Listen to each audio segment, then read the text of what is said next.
YS ఫ్యామిలీలో జరుగుతున్నటువంటి family war ఏదైతుందో దాని మీద మనం డిబేట్ కొనసాగిస్తున్నాం. రైట్, బాలకోటయ్య గారు, రైట్, ఇందాక టీడీపీ నేత జనార్దన్ రావు గారు లేవనెత్తిన అంశం ఒకటి, అంటే పాలిటిక్స్లో ఏదైనా సాధ్యమని అంటూ ఉంటారు. ఇటువంటి నేపథ్యంలో ఆయన ఒక పాయింట్ రైజ్ చేశారు. అసలు వీళ్ళిద్దరు కావాలనే వాంటెడ్గానే ఓట్లు గెలిచే క్రమంలో భాగంగానే వైఎస్ జగన్ షర్మిల మధ్య ఈ విధంగా వాంటెడ్గా వాళ్ళిద్దరు ఒప్పందంతో ఈ విధంగా చేసుకుంటున్నారు, మాటలు ఈ విధంగా మాట్లాడుతున్నారు అనేది ఒక అలాంటి పరిణామానికి ఆస్కారం ఉందా?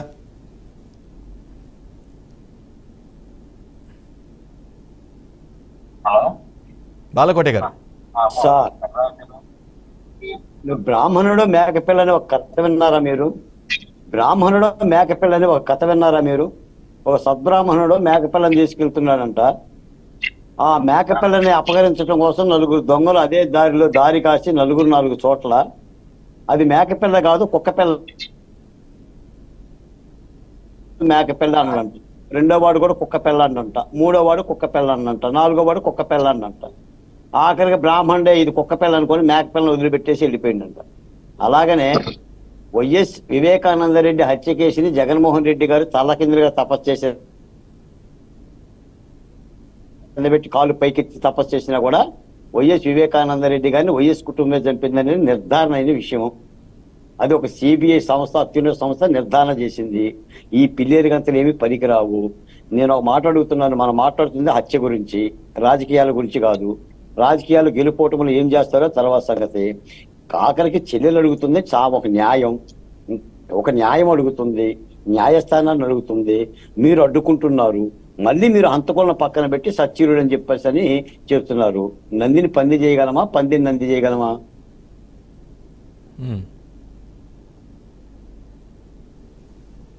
నారాసుర రక్త చరిత్ర అని చెప్పేసి అని చంద్రబాబు నాయుడు చేతికి ఒక పెద్ద కత్తిచ్చి మీ పేపర్లను నిలువెత్తి ఫోటో వేశారు. మరి ఇప్పుడు ఎవరు చంపారు? మీకు ఒక మాట కూడా చెప్తున్నా, ఇది వైఎస్ కుటుంబం చేసిన హత్య కాబట్టి ప్రతిఘటన హత్యలు లేకుండా పోయింది.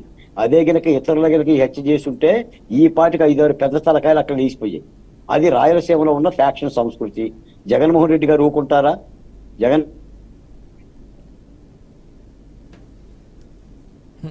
బాలకోటయ్య గారు వినిపిస్తున్న వాయిస్. బాలకోటయ్య గారు, చంద్రబాబు నాయుడు చెప్పండి. జనార్దన్ రావు గారు రైజ్ చేసిన పాయింట్ మీకు అర్థమైందా? వీరిద్దరి మధ్య అఫ్ కోర్స్ విషయం ఏదైనా సరే, వివాదం ఎలాంటిదైనా సరే, హత్య కావచ్చు, లేదంటే ఆస్తి విషయాలు కావచ్చు, ఏదైనా కావచ్చు, బట్ వీటిని బేస్ చేసుకొని ఇద్దరి మధ్య ఇంటర్నల్ గా ఒక ఒప్పందంతో ఈ విధంగా జరుగుతుందా అనేది జనార్దన్ రావు గారు రైజ్ చేసిన పాయింట్. అటువంటి పరిణామానికి ఆస్కారం ఉందా లేదా? సార్, ఆంధ్రప్రదేశ్ లో ఎన్డీఏ కూటమి దానికి అపోజిషన్ గా ఇండియా కూటమి ఉంది. ఇండియా కూటమికి నాయకత్వం వస్తుంది కాంగ్రెస్ పార్టీ. వాళ్ళ పంధాలో వాళ్ళు చేస్తున్నారు. ఇప్పుడు దానికి రాజకీయాలు చూసుకుంటే ఇప్పుడు బాలకోటయ్య కూడా చంద్రబాబు నాయుడు గారి మనిషే, అమరావతి గురించి మాట్లాడిన ప్రతివాడు చంద్రబాబు నాయుడు గారి మనిషే, నేను తెలుగుదేశం అయినా కూడా కమ్మున్నే. ఇలా మాట్లాడుకుంటూ పోతే ప్రజాస్వామ్యం మాట్లాడటానికి ఎవడో లేడా? ఏం మాట్లాడకూడదా?